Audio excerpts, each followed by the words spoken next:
안녕하세요. 네, 반갑습니다. 네. 만나 뵙게 돼서 반갑고 즐겁고 영광입니다. 영광. 네. 저는 여기 보시는 것처럼 김경일이에요. 저 잘 모르시죠? 네, 부모님들은 다 저 아세요. 아침 방송 많이 보시는 분들은. 근데 이제 오히려 우리 대학생 친구들은 잘 모르시더라고요. 저는 심리학자입니다. 심리학자예요. 그렇다고 이런 걸 아는 건 아니에요. 대부분 심리학했다고 하면 이런 거 물어보세요. 우울, 불안, 강박, 공황장애, 다중인격, 사이코패스, 정신분열, 소시오패스 이런 거 물어보세요. ADHD 이런 거 잘 몰라요. 예. 이렇게 왜 범인 잡는 프로그램 주로 보시는 분들은 저를 범죄 심리학자로 알고 계세요. 그것도 잘 못해요. 제가 찍으면 범인이 아니에요. 진짜로. 예.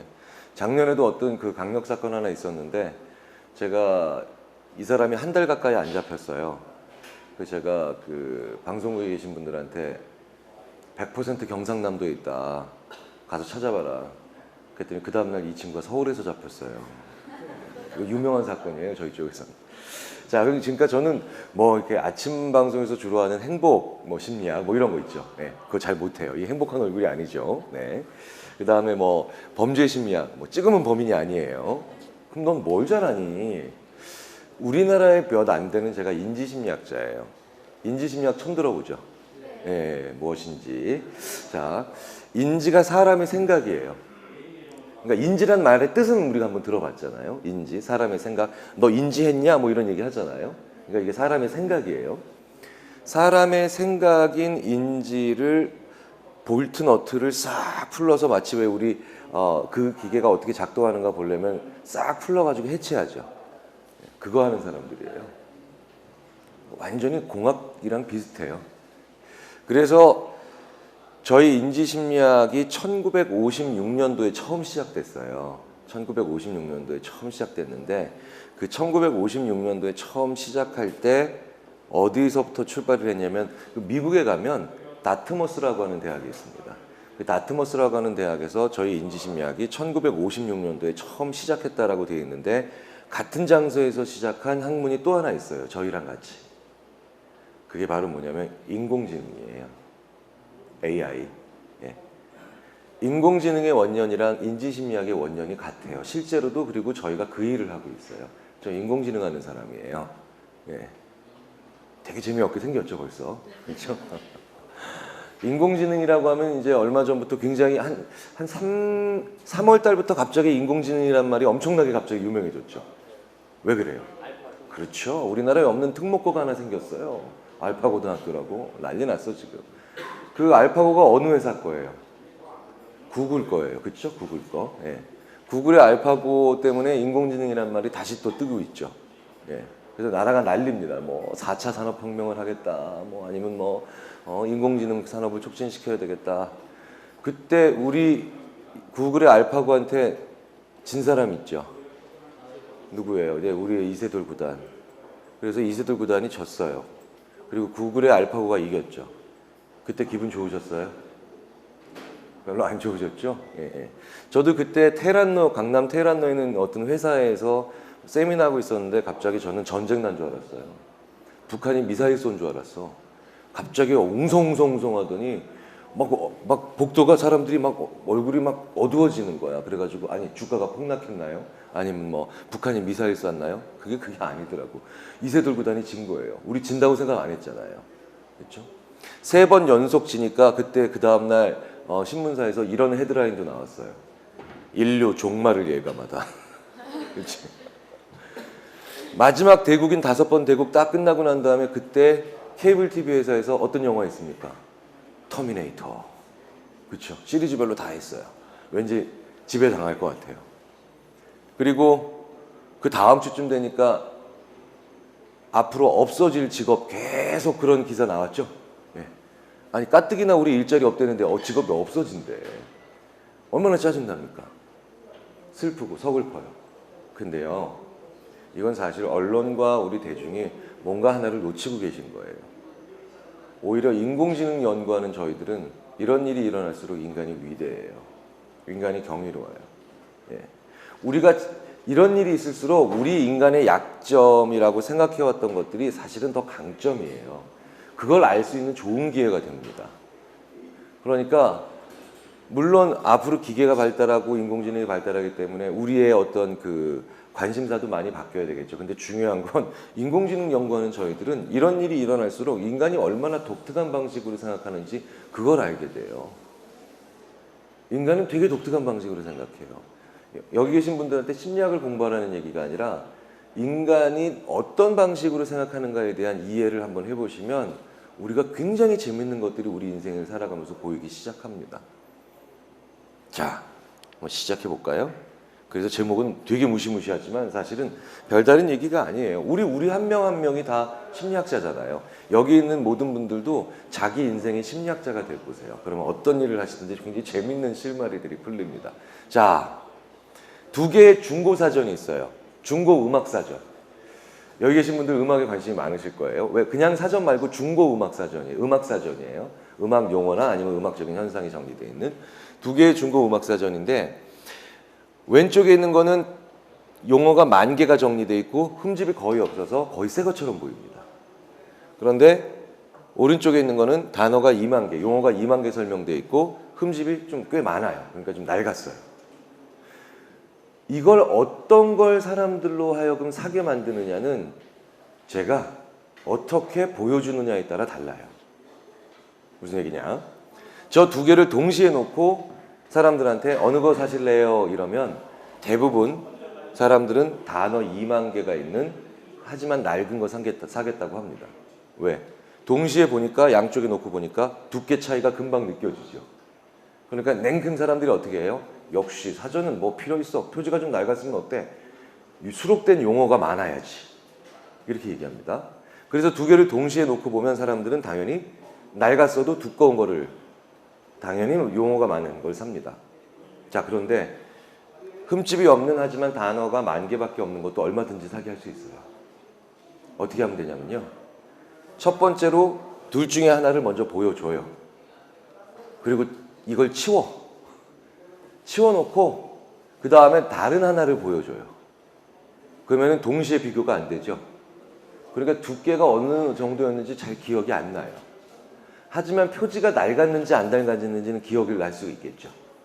그래서 동시에 보여주지 않고 하나씩 보여주잖아요. 그럼 사람들이 대부분 이번엔 정반대로 단어 10,000개에 흠집 없는 걸 사요. 왜? 동시에 볼 때 내가 쓸 수 있는 정보와 그렇죠? 그 다음에 하나씩 봤을 때 쓸 수 있는 정보가 다르거든요. 나중에 이거 재밌게 이용할 수도 있어요. 여러분들이 어떤 그 프레젠테이션이나 아니면 기획안을 만들었단 말이야. 그런데 그 기획안이 그렇죠? 상대 비교에서는 밀려. 단어 10,000개, 20,000개처럼 했을 때 상대 비교에서 딱 동시 비교하면 밀리는 거야. 근데 질적인 차이가 있어요. 나만 가지고 있는 특징이 있단 말이에요. 그러면 뭐예요? 동시에 비교당하는 프레임이 아니라 하나씩 들어가서 평가받는 프레임으로 가야 되겠죠. 반대로 내가 가지고 있는 안이 내 계획이나 내 상품이나 내 아이템이 질적인 차이는 좀 떨어져. 그러니까 나만 가지고 있는 특징은 없단 말이에요. 그런데 뭐예요? 상대 비교해보면 좀 근소하게 계속 다 앞서고 있어요. 그럼 어떻게 해야 돼요? 무조건 같이 들어가야 돼요. 걔거를, 경쟁자 거를 같이 끌고 들어가야 돼요. 자, 이런 식으로 사람들이 재밌게 생각해요. 그래서 우리 인간은요, 사실은 지극히 정상적으로 반응하고 있는데도 얼핏 보면 되게 비일관적이거나 왔다 갔다 하는 이런 불안정한 존재로 보이기도 합니다. 이게 인간의 이해도가 우리가 부족해서 이런 오해를 했었죠. 보여드릴게요. 자, 2개의 게임이 있습니다. 2개의 게임. 자, 게임 A. 1억 원 딸 확률이 100%예요. 게임 B. 1억 원 딸 확률 89%, 5억 원 딸 확률 10%, 아무것도 따지 못할 확률 1%입니다. 자, A와 B. 뭐가 차이가 있는지 아시겠죠? 게임 A는 하시기만 하면 1억 원 받는 거예요. 그리고 게임 B는 1억 원 딸 확률이 89%고 나머지 11% 중에 10%는 5억 원 받고 꽝 1%입니다. 자, 이거는 뭐 정답이 있는 건 아니니까. 정답이 있는 건 아니니까. 자, 손들 뭐 이렇게 그냥 선호도니까. 나는 둘 중에 하나를 할 수 있다면 나는 A를 하겠다. 손 들어보세요. A. 네. A 좋습니다. 한 분, 두 분, 세 분, 네 분, 다섯 분, 여섯 분 좋습니다. 자, 난 B 하겠다. B가 좀 더 많죠. B가 4대 6 정도로 많았어요. 그쵸? 내리세요. 이게 진짜 놀라운 현상이에요. 왜? 이런 현상이 일어나는 게 전 세계에서 우리나라에밖에 없어요. 무슨 얘기냐? 무슨 얘기냐? 자, 여기 있는 분들 전원 다 A 선택하게 만들어 드릴 수도 있어요. 게임 A 1조 원 딸 확률 100%.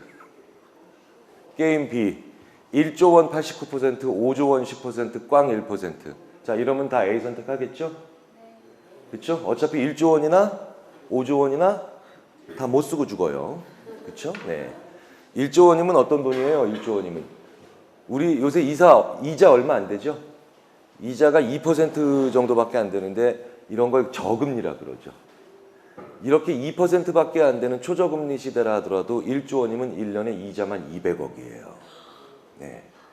이 얘기는 뭐냐면 하루에 5,500만 원씩 하루도 빠짐없고 근면성실하게 돈을 탕진해야만, 낭비해야만 재산이 늘어나는 걸 간신히 막을 수가 있어요.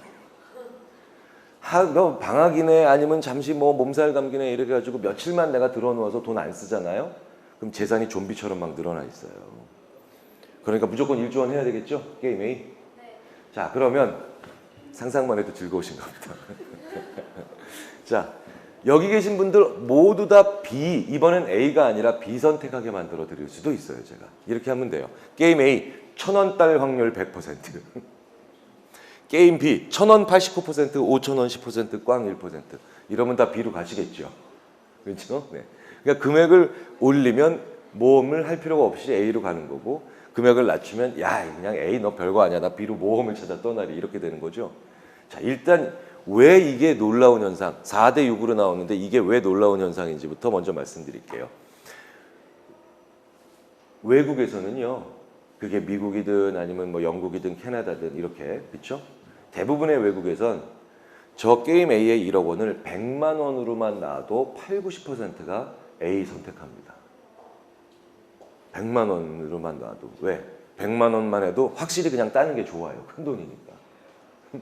근데 이곳에서는 100만 원이 아니라 게임 A의 100만 원을 1억 원으로 놨는데도 무려 60에서 70% 가까운 분들이 너 별거 아니야. 나는 모험을 찾아 B로 떠나리. B로 가셨죠? 1억 원을 확실히 100%로 준다는데도 B로 가셨어요. 이게 한민족의 기상이 아닐까 싶습니다. 네. 이거 외국 심리학자들이 연구해요. 실제로. 몇십 년째 연구하고 있어요. 네. 시카고 대학의 경제학과 교수 크리스토퍼 씨 같은 교수는요. 이거 지금 25년째 연구하고 있어요. 논문 읽어보면 이렇게 나와 있어. Why Koreans? They are extremely risky. 뭡니까? 그래서 왜 한국 사람들은 여기에 있어서만큼은 무지하게 모험적이냐는 거예요. 어떤 데서? Only in monetary decision making. 돈에 있어서만큼은. 예. 우리 다른 데선 모험 안 하잖아. 그죠? 수업 시간이나 아니면 다른 회의 시간에 다른 사람들이 전부 다 아닙니다. 그러면 내가 해야 될 대답이 뭐예요? 아닙니다. 이거죠. 괜히 여기서 잘못했다고 예 했다가 큰일 나잖아요. 그러니까 우리나라 사람들이 그렇기 때문에 심지어 오죽하면 광고에도 모두가 예라고 말할 때 아니요라고 얘기하는 사람이 되라고 얘기할 정도입니까? 그죠? 이게 우리나라에서는 그런 걸 광고로 할 정도로 사람들이 남들이 하는 대로 따라한단 말이에요. 절대 모험 안 하려고 하죠. 근데 돈에 있어서만큼은 우리나라가 무지무지하게 모험적이라는 거예요. 그렇죠? 자, 그런데 이게요. 대학생들한테 물어보는 게 아니라 초등학생들한테 물어봐도 우리나라에선 이렇게 나와요. 지갑에 1,000원도 없는 녀석들이 저 1억 원을 무시하고, 저는 심지어 어떤 초등학생이 저한테 이렇게 얘기하는 것도 봤어요. 교수님, 에이 게임 A 1억 원 이러더니 초등학생이 이렇게 얘기해요. 에이 아저씨처럼 이러더니 1억 원이면 전셋값도 안 됩니다. 그러더니 초등학생이 B로 가요. 참 우리나라 재밌는 나라죠. 자, 어쨌든 A와 B에서 각각 4대 6으로 갈렸어요. 그렇죠? 여기 계신 분들이. 자, 그러면 자 이제 A, B는 잊으시고 C, D로 한번 가보겠습니다. 게임 C 1억 원 딸 확률 11%, 아무것도 따지 못할 확률 89%, 5억 원 딸 확률 10%, 아무것도 따지 못할 확률 90%. 이건 안 여쭤봐도 되죠?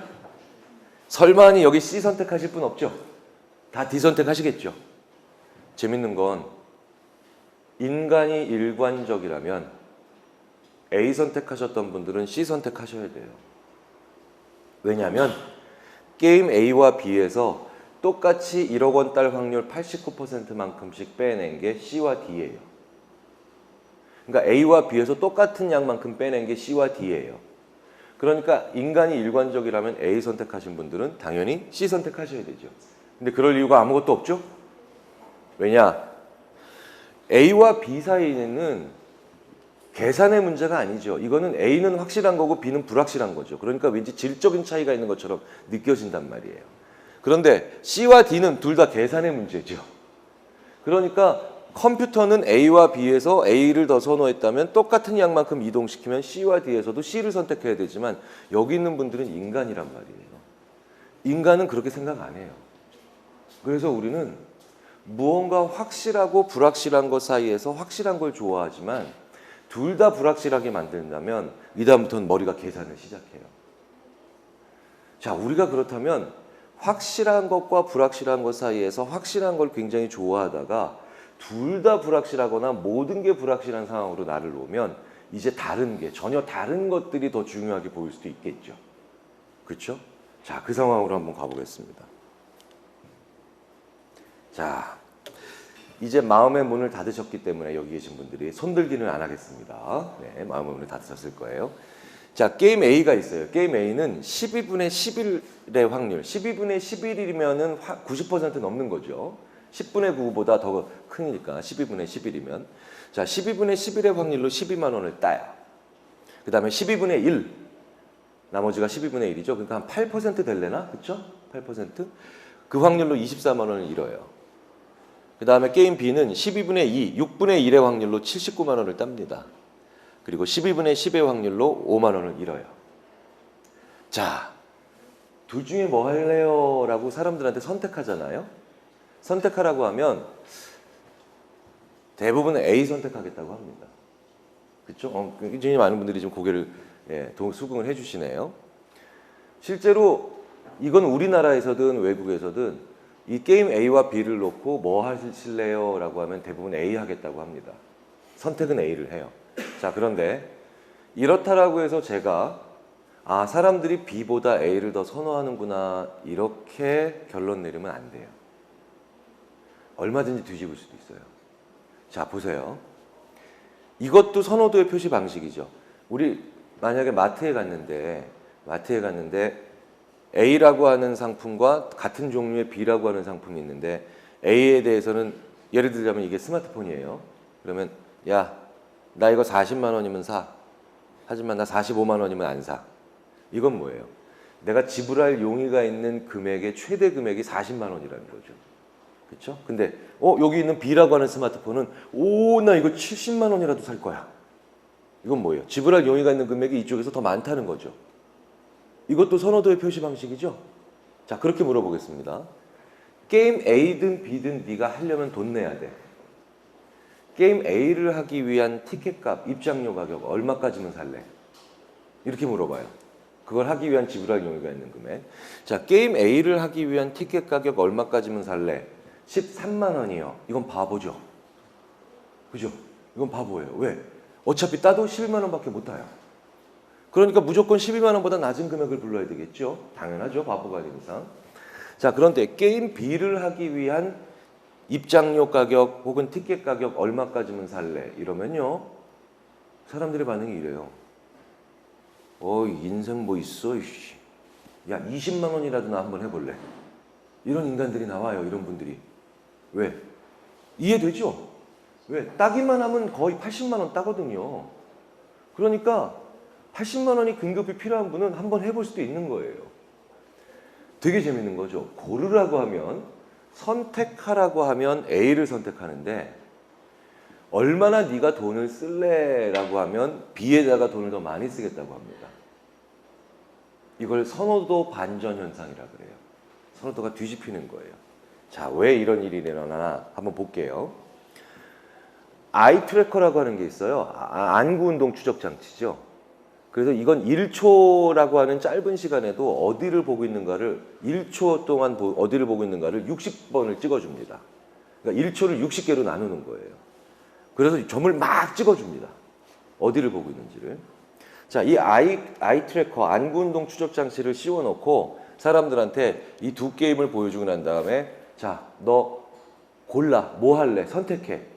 이러면 아까 A 선택했죠? 왜 그러느냐? 죽어라 사람들이 어디를 보냐면 여기만 봐요. 계속 이런 식으로 찍힙니다. 화면에. 뭐예요? 확률을 보고 있다는 거예요. 열심히. 그렇죠? 그러니까 여기가 당연히 매력적으로 눈에 들어오겠죠? 12분의 11이. 높은 확률이니까. 자, 그런데 네가 돈을 얼마나 투자할래? 얼마나 쓸래? 네 지불할 용의가 있는 금액이 얼마야? 이렇게 게임을 사라고 하면 돈을 주고 입장료를 내라고 하면 확률을 보는 사람들은 아무도 없어요. 안구 운동의 탄착 지점, 즉 픽세이션 포인트라고 하죠. 안구의 시선이 도착하는 그 도착 지점의 95%가 전부 다 79만 원에 맺힙니다. 계속 이렇게 맺혀요. 그러다가 한 0.2초 정도 순간적으로 12만 원에 이동을 해봐요. 에게 다시 79만 원, 79만 원, 79만 원 이렇게 맺힙니다. 보는 데가 다르다는 거예요. 실제로요, 기업에서 똑같은 A안과 B안을 놓고 선택하는 프레임으로 회의를 하면 사람들이 확률에 민감해지겠죠. 확률에 민감해지겠다는 건 뭐예요? 될 만한 놈을 한다는 거예요. 왜? 비관적으로 변하고 있거든. 근데 똑같은 안을 가지고 다른 사람들한테 회의를 하는데 이 회의에서는 뭘 가지고 하느냐? 돈을 얼마나 투자할까? 얼마나 투자를 할까 결정하는 프레임으로 회의를 합니다. 그럼 사람들이 갑자기 열심히 저 79만 원이 매력 있어 보이니까, 그렇죠? 확률이 낮아도 가져올 때 큰 거 가져오는 그런 결과들을, 그런 안들을 더 좋아해요.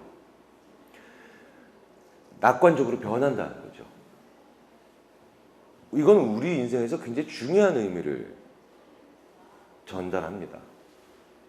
우리가 어떤 직업을 가질까, 어떤 회사에 들어갈까, 어떤 일을 해볼까, 그 다음에 어떤 사람을 만날까라고 할 때 우리는 대부분 선택의 개념으로 봐요. 선택의 개념으로. 그래서 확률이 좋은 것들을 자꾸 하려고 합니다. 굉장히 많은 사람들이 어떤 직업을 가질까, 어떤 직장을 갈까 이럴 때 확률이 좋은 것들을 가려고 해요. 그런데 그때 내가 저 회사에 얼마나 시간을 쓸까, 내가 이 일에 얼마나 많은 내 인생에 그 자원을 투자할까라고 생각을 하면 그러면 달리 보여요. 다른 방식으로 보일 수가 있다는 거예요. 선택은 왠지 A를 선택해야 될 것 같은데 내 인생의 시간을 더 많이 쓰고 싶은 건 B인 경우도 얼마든지 있거든요. A보단 B가 정답에 더 가깝겠죠.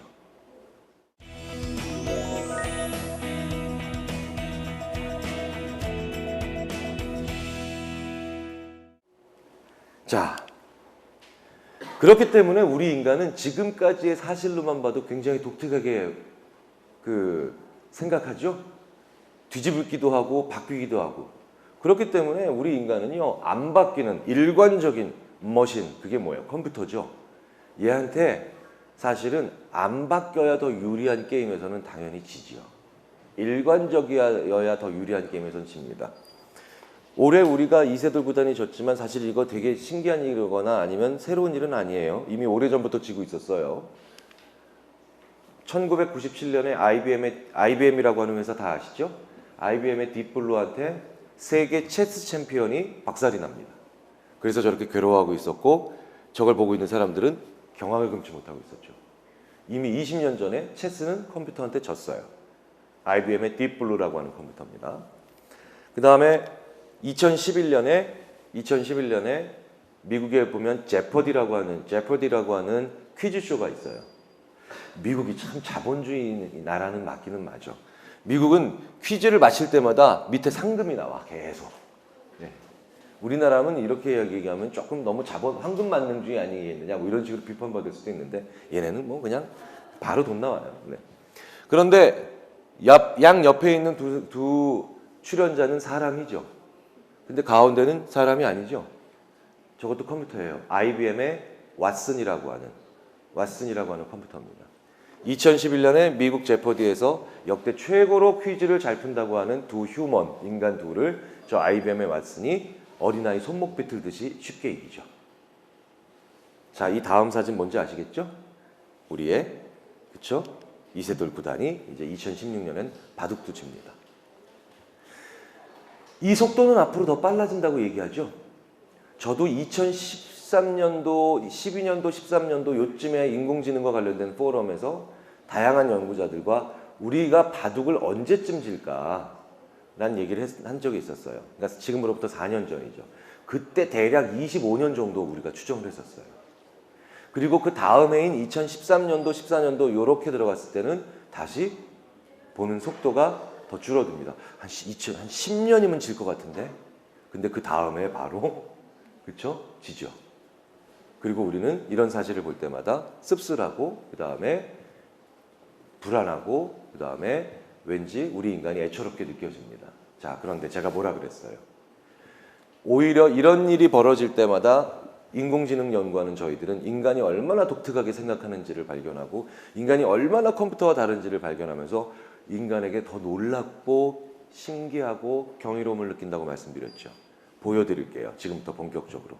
여기 계신 분들 단 한 분도 빠짐없이 인간이시죠? 질문이 좀 웃기긴 합니다만 네. 다 인간 맞으시죠? 네, 좋습니다.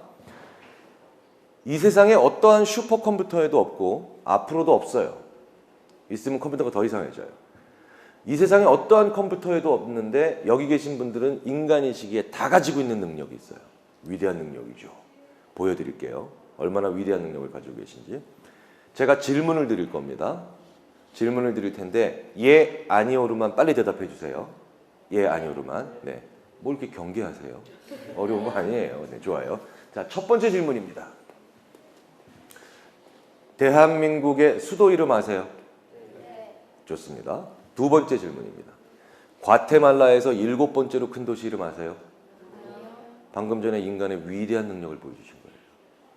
모른다는 대답이 이렇게 빨리 나와요. 게다가 자신 있게. 자신 있죠? 모른다는 거. 좀 웃기긴 합니다만. 이게 왜 인간의 위대한 능력인지 아세요? 컴퓨터는 모른다는 대답을 이렇게 빨리 절대 못해요. 컴퓨터가 모른다는 건, 어떤 사실을 모른다는 건 자기 시스템이나 자기 하드디스크 내에 그런 파일이 없다는 거죠. 자, 그럼 우리 어떻게 해요? 컴퓨터가 그런 파일이 없습니다 라고 출력 결과를 내놓기 위해서 컴퓨터는 어떻게 해요? 그렇죠. 싹 다 찾아야 돼요. 단 한 번의 예외도 없이 컴퓨터는 모른다는 대답을 하기 위해서 단 한 번의 예외도 없이 자기 시스템과 자기 하드디스크를 싹 다 찾아야 됩니다.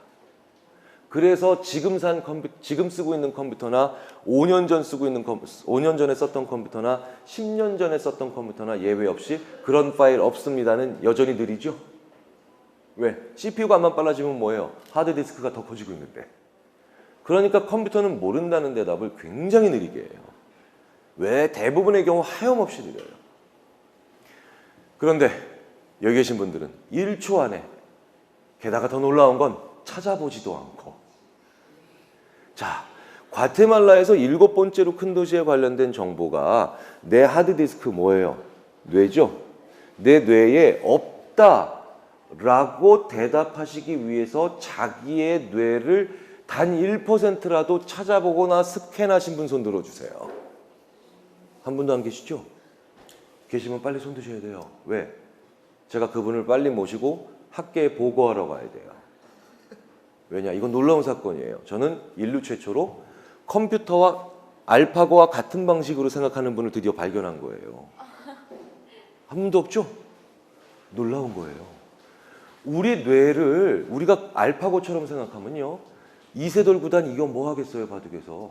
우리는 몰라요 할 때마다 우리 뇌에 있는 200쪽에 해당하는 뉴런을 다 건드려 봐야 돼요. 이거 다 건드리는데 시간이 얼마 걸리겠어요?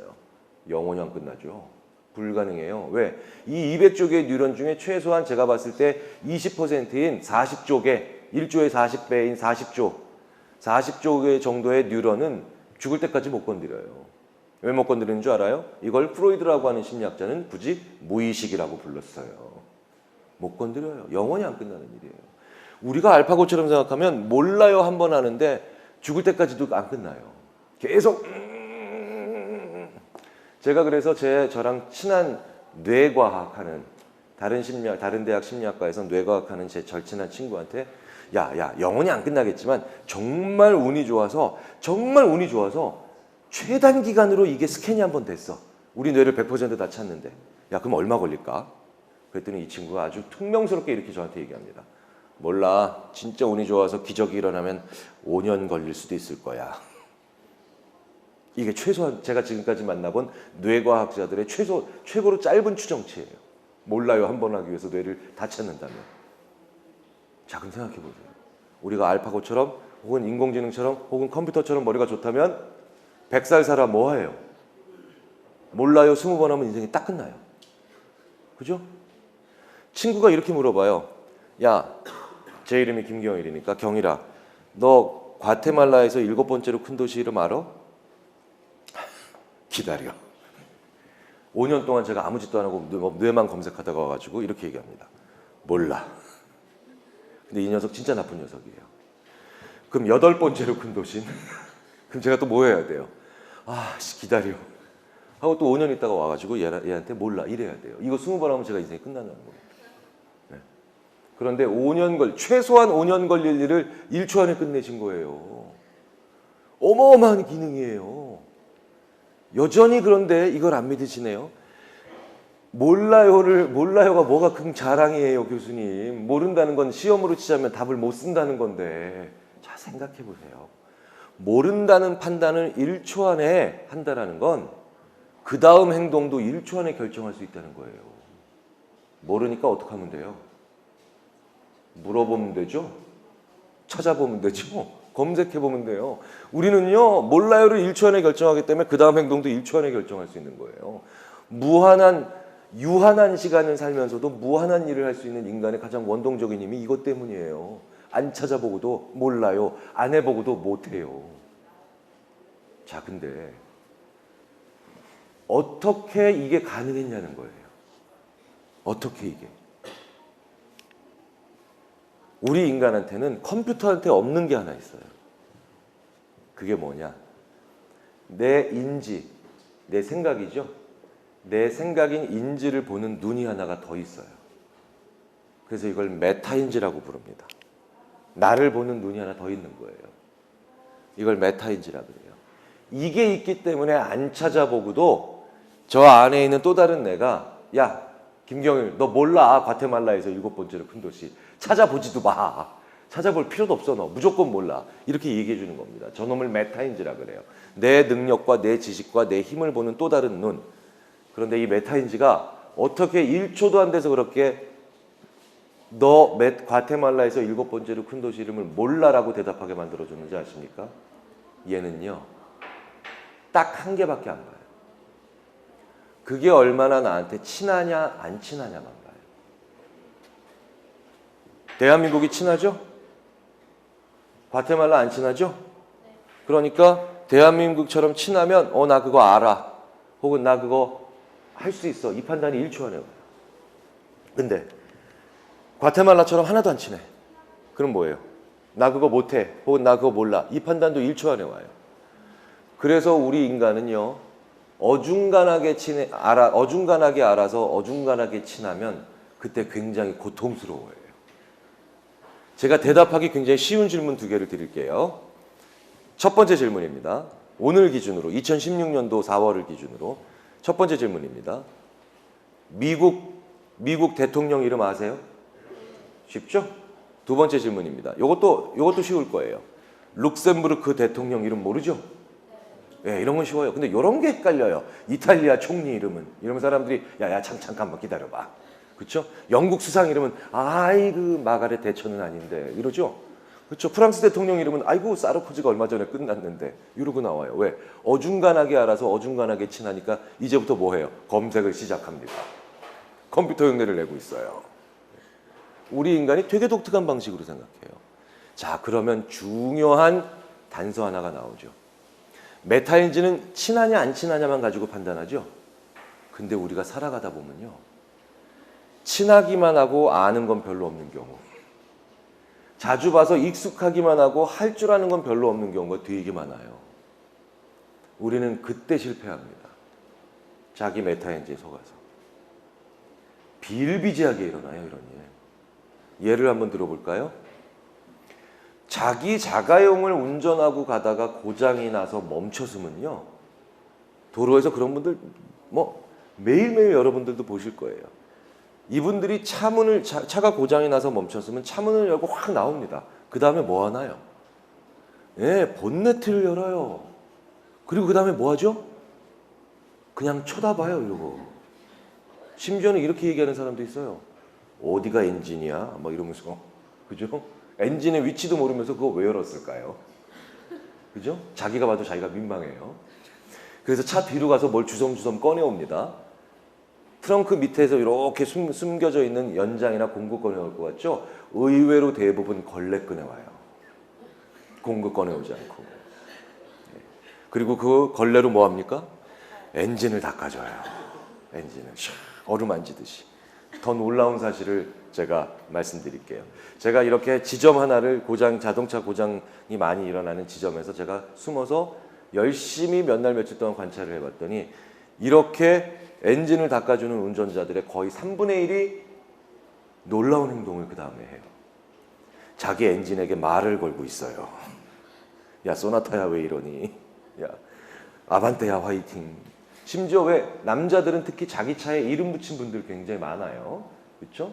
남자들이 꼭 자기 차에 이름 붙이면 백구, 민키 뭐 이런 거 붙입니다. 그래서 민키야 힘내 막 이러고 있어요. 이렇게 사물을 의인화하여 대화를 시도하는 증상을 저희 심리학에선 정신분열증이라고 그래요. 그죠? 예. 그러면 이제 옆에 있는 가족들이나 동승자들이 핀잔 주죠? 고치지도 못할 거 손만 들어오지게 그거 왜 열었냐고. 그럼 그제서야 이 양반들이 이러시죠? 머리 극적이면서 열기 전에는 뭔가 할 수 있을 줄 알았는데 열어보니까 아무 생각이 안 난다 야 이러죠? 왜 이런 일이 일어납니까? 이 차가 내 차잖아요. 그래서 아침 저녁으로 최근 몇 년 동안 매일 봤잖아요. 그래서 친해요. 그래서 내가 알고 있다고 착각한 거예요. 재밌는 건요. 렌트카 몰다가 차가 고장이 나면 본네트 여는 운전자들이 거의 없어요.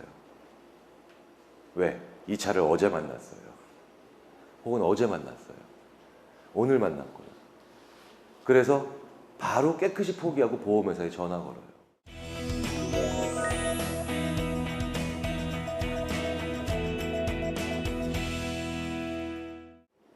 네. 자, 여러분 간단한 순발력 테스트 한번 해보겠습니다. 자, 잠시 분위기를 바꾸기 위해서. 자, 컨닝이라고 5번 해볼게요. 시작. 입에서 이게 잘 꼬여요. 은근히 정신 집중 안 하면 입에서 꼬여요. 특히 격음, 키역 같은 그런 격음은. 자, 컨닝이라고 5번 해보겠습니다. 시작. 컨닝. 아, 뭘 또 그렇게 기를 쓰고 합니까? 눈에서 레이저 나오겠네. 자, 3번만 더 크게 시작. 컨닝. 미국의 초대 대통령은 워싱턴이죠. 네, 워싱턴이에요. 방금 전에 미국의 역사를 바꾼 거예요, 여러분들. 자, 이제 2번째를 해보겠습니다. 이젠 제 함정에 빠져드시지 않을 거라 철석같이 믿어보며 2번째를 해보겠습니다. 뭐 할까, 오늘은? 이거 해봐야 되겠다. 꽃사슴이라고 5번 해보겠습니다. 시작! 꽃사슴. 뭘 또 마음의 준비를 하십니까, 표정에서. 자, 3번만 더 크게 시작! 꽃사슴. 산타클로스가 뭘 타죠? 썰매 유일하게 한 번 맞췄어요. 루돌프 타면 안 돼요. 요거 알고 있었구나. 그쵸? 알고 있었죠. 자, 이걸 알지 못한 사람들은 대부분 다 빠지죠. 이거 앞으로 제가 1시간 동안 이것만 계속 200개 하다가도 여기 있는 분들 다 걸려요. 네. 산타클로스가 루돌프 타면 어떻게 돼요? 기마미족 되는 거죠? 그렇죠? 네. 제가 이거 제 친구한테 60개까지 시켜본 적이 있어요. 이 친구가 대형 로펌의 되게 유명한 변호사예요. 이 친구가 사법고시 성적도 되게 좋았죠. 얘한테 60개까지 시켜봤는데 60개를 다 못 빠져나오더라고요. 61번째를 시키려고 그랬는데 제가 그만뒀어요. 왜? 얘가 자해를 시작했어요. 보크라고 5번 시켜봤어요, 제가. 그러니까 보크. 막 이를 악물고 하더라고요. 그래서 야, 스프는 뭘로 먹냐? 포크. 느낌이 포크로 정말 오죠. 그렇죠? 아, 지금 어떤 분이 계셨냐면 포크 아니야? 이런 분이 있었어요. 자, 보세요. 무언가에 5초 동안만 익숙하게 만들어 드려도 메타인지가 속죠. 근데 여러분들이 무언가에 익숙해지고 노련해지면 우리 인생에서 메타인지가 오히려 바보스러워지거나 아니면 멍청해질 수 있는 일들이 벌어집니다. 우리가 컨닝에서 링컨까지 못 가는 것처럼. 그리고요. 그걸 5초가 아니라 5년, 10년, 20년 동안 익숙해져 가지고 어떤 일에 메타인지가 고집이 센 정도가 아주 그냥 옹고집이 된 사람들이 있어요. 정말 이 사람들 괴롭겠죠. 그 사람을 저희 심리학자들이 뭐라고 부르는 줄 아십니까? 전문가라고 불러요. 전문가. 그런데 우리 모두는 전문가가 돼야 되잖아요. 우리 모두는 전문가가 돼야 되는데 전문가가 되어가는 과정에서 우리는 메타인지가 속기 시작합니다. 그러면서 우리는 실패를 할 수도 있고 오히려 바보스러워질 수도 있겠죠. 다시 말씀드려서 메타인지가 무언가를 다르게 보면 같은 능력, 여러분 IQ 능력이죠? 능력이 같아도 혹은 성격이 비슷해도 메타인지를 건드리게 되면 어마어마한 차이가 일어나요. 어마어마한 차이가. 우리는 지금까지 좋은 능력 아니면 뛰어난 무언가로 성공하고 아니면 인생이 더 행복해질 수 있다고 생각했지만 그게 아니에요. 메타인지가 똑똑해야 우리는 훨씬 더 좋은 삶과 그 다음에 좋은 미래를 열어갈 수가 있습니다. 이 메타인지를 그러면 똑똑하게 만드는 방법은 뭐가 있을까요? 메타인지를 똑똑하게 하는 방법. 여러분, 저도 한 번도 못 해봤는데 전교 1등 하는 아이들 있죠. 전교 1등. 생각만 해도 재수가 없습니다. 기분이 나빠져요. 저도 전교 1등 근처에도 못 가봤기 때문에 갑자기 저도 순간적으로 기분 나쁜데, 제가 예전에 우리나라에서 그 학년도에서 가장 공부 잘하는 아이들 0.1% 안에 드는 아이들이 어떻게 그렇게 공부를 잘하는가를 본 적이 있어요. 근데 얘네들이 IQ가요, 평범한 아이들, 그러니까 우리처럼 평범한 IQ를 가진 사람들과 통계적으로 유의미한 차이가 안 나요. 난 얘네들이 천재인 줄 알았어. 근데 통계적으로 유의미한 차이가 안 나요. 근데 얘네들이 그럼 뭐가 좋은 줄 아십니까? 메타인지가 좋아요. 기억력도 똑같아요. 제가 그때 어떤 실험을 했었냐면 20개의 단어를 보여줍니다.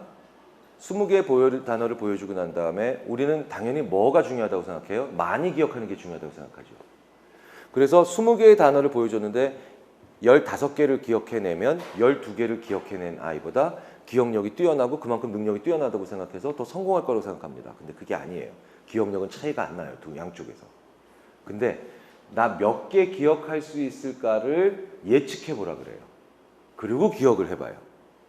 그럼 20개의 단어를 보고 난 다음에 15개를 기억할 수 있을 것 같다라고 예측한 아이가 12개를 기억해내면 자기 예측과 실제 사이에 차이가 3개가 생긴 거죠. 그런데 나 10개를 기억할 수 있을 것 같다라고 예측했는데 정말 10개를 기억하면 12개 기억한 아까 그 아이보다는 2개 덜 기억한 거지만 자기 예측과 실제 사이에 차이는 0이죠. 0.1%급에 해당하는 뛰어난 사람들은 그 분야가 뭐든 이 차이가 0이에요. 기억력은 똑같은데. 왜 그런데 이 메타인지가 이렇게 좋아졌느냐? 예측력이 좋아지느냐? 의외의 곳에 단서가 있어요. 세상엔 2가지 종류의 지식이나 능력이 있습니다. 첫 번째는 내가 알고 있다는 느낌은 있는데 남들한테 아직 설명을 못하는 지식이에요. 그렇죠? 두 번째는 뭐예요? 내가 알고 있다는 느낌도 있고 남들한테 설명도 할 수 있는 지식이에요. 두 번째만 지식이죠. 첫 번째는 내가 내 메타인지에 속고 있는 거예요. 자, 그러니까 설명해봐야 돼요. 설명해봐야 메타인지가 똑똑해져요. 그렇게 알려주니까 방송사에서 방송 제작하는 PD분이 알아듣더라고요. 엄청나게 뛰어난 사람들은 생활 습관에 뭐가 있는지. 뭐가 있겠어요? 설명해줘요. 설명해줘요. 자, 그런데 설명을 누구한테 하는 게 제일 어렵습니까? 나보다 잘하는 사람이나 나랑 비슷하게 하는 사람한테 설명하는 게 어렵겠습니까? 나보다 훨씬 내 일이나 이 일을 잘 모르는 사람한테 설명하는 게 더 어렵겠습니까? 잘 모르는 사람이죠? 이게 훨씬 힘들죠? 네. 자, 보세요. 자, 전교 1등 하는 친구가 전교 2등 하는 애한테 설명하는 게 더 어렵겠어요? 전교 꼴찌 하는 친구한테 설명해 주는 게 더 어렵겠어요? 전교 꼴찌한테 설명하는 게 더 어려워요. 전교 2등 하는 친구한테는 아주 쉬워요. 야, 이래서 Y잖아. 수학 공부할 때. 야, 이래서 Y잖아 라고 하면 내가 아직 얘기도 안 해줬는데 그 다음에 지가 알아서 그래서 그 다음에 X제곱이었구나. 이렇게 턱하면 척하고 나오겠죠. 근데 전교 꼴찌는 어떤 친구예요? X제곱이 아예 몰라. 뭔지. 그러니까 이렇게 얘기하는 친구죠. X 옆에 있는 2는 왜 이렇게 쬐꾸매? 뭐 이런 애죠. 그죠? 그러니까 얘한테 설명할 때 훨씬 더 어렵겠죠. 설명이 어렵거나 설명이 막힌다는 건 뭐예요? 우리는 언제 설명이 막혀요? 내가 완전히 알고 있지 못할 때 막히죠. 내가 조금이라도 모르고 있으면, 약간이라도 부족하게 알고 있으면 나는 뭐예요? 거기서 설명이 막혀요. 그죠? 내가 설명을 많이 해봐야 막히는 데가 많이 나오죠. 그리고 막히는 데가 결국은 뭐예요? 내가 모르고 있다라는 걸 모르고 있었던 데죠. 그죠? 우린 입을 열어야 돼요. 그리고 설명해 봐야 돼요. 근데 누구한테까지 설명해야 돼요? 내 일을 잘 모르는 사람한테 설명해야 돼요.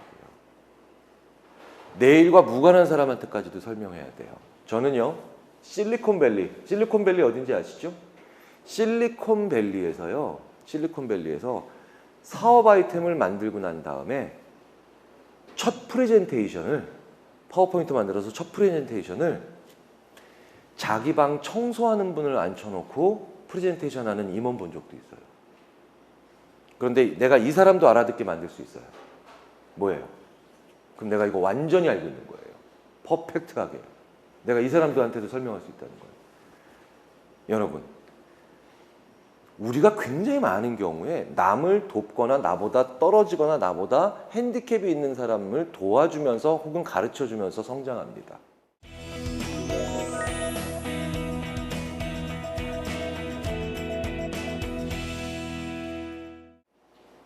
뛰어난 사람한테 내가 일을 배워야 되는 것도 있죠. 근데요, 굉장히 많은 경우가 내가 하고 있는 일을 나보다 어린 친구들이나 내 일에 관심 있지만 아직 한참 못한 사람들을 도와주고 가르쳐주면서 내가 지금까지 뭘 모르고 있었는가가 다 발견돼요. 뭘 놓치고 있었는가가 대부분 그때 발견됩니다. 나보다 뛰어난 사람한테 설명을 하면 내가 무엇이 부족한가를 알기가 힘들어져요. 왜? 그 사람이 내 설명을 너무 귀신같이 알아들어요. 의외의 곳에 단서가 있습니다.